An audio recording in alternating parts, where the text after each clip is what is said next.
गृहस्थ भक्त को ईश्वर प्राप्ति हो सकती कि नहीं? तुरंत श्री रामकृष्ण ने कहा हाँ जरूर हो सकती है, पर एक बात है कि यदि पानी में नाव रहेगी तो कोई हरकत नहीं, पर नाव में पानी आएगा तो नाव डूब जाएगी।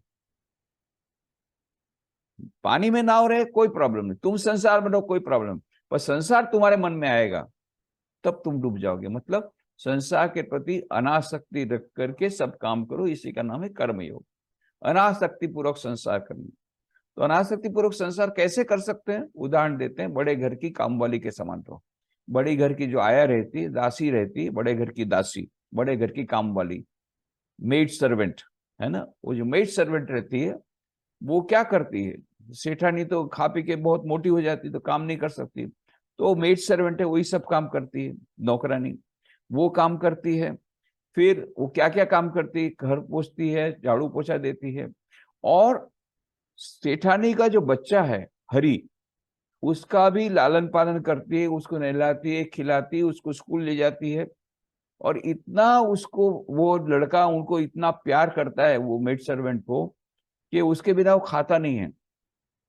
और ये भी बोलते रहती बेटा हरी खा ले, बेटा हरी ना ले। पर एक बात है, जब ये मेड सर्वेंट नौकरानी बोलती है आया, बेटा हरी, बेटा हरी खा ले, बेटा हरी नहा ले, बेटा हरी स्कूल चल, तब वो मन में जानती है ये मेरा हरी नहीं है, मेरा सच्चा हरि तो झोपड़ी में बैठ के रो रहा होगा। वो कभी बोलती नहीं है।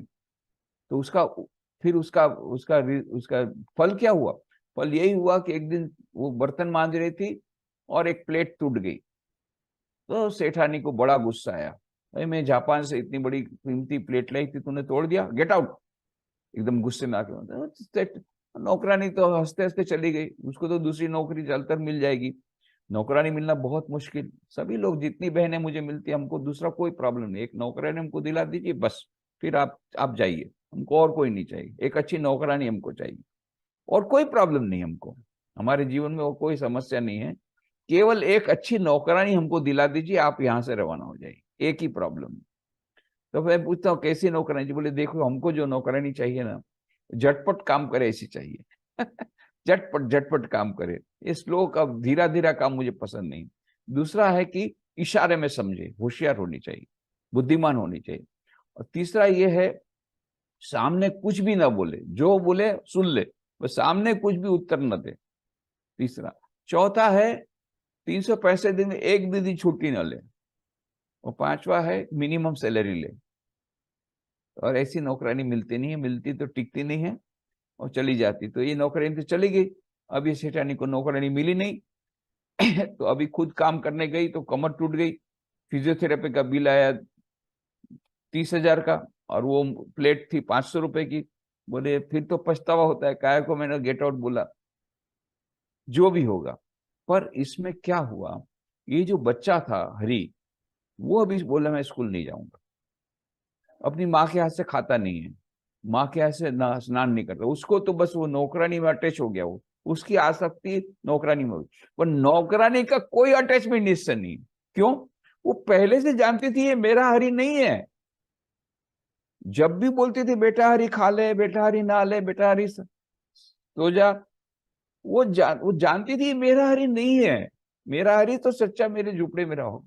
इसलिए उसको फट करके चले गई, उसको कोई प्रॉब्लम नहीं है, बच्चा रो रहा है, उसको कोई प्रॉब्लम नहीं है, पहले से जानती मेरा बच्चा नहीं है। इसी प्रकार से श्री रामकृष्ण देव कहते हैं संसार में रहो, सबसे प्यार करो, माता पिता को प्यार करो, माता पिता की सेवा करो, पति की सेवा करो, पत्नी की सेवा करो, बच्चों की सेवा करो, बच्चों को ध्यान रखो, बच्चों को प्यार करो, सब कुछ करो, पड़ोसी को प्यार करो, परंतु मन में याद रखना है इसमें से कोई हमारा नहीं है। एक दिन बुलावा आएगा, सब छोड़ करके जाना पड़ेगा, ये सब लोग यहीं रहेंगे, और हम अकेले आए थे, हमको अकेले जाना है।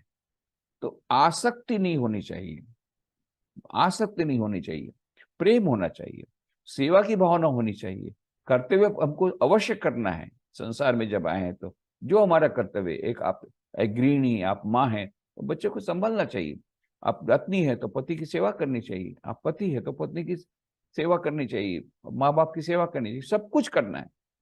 परंतु मन में एक ही याद रखना है कि हमारे असली जो है वो है हमारे ईश्वर।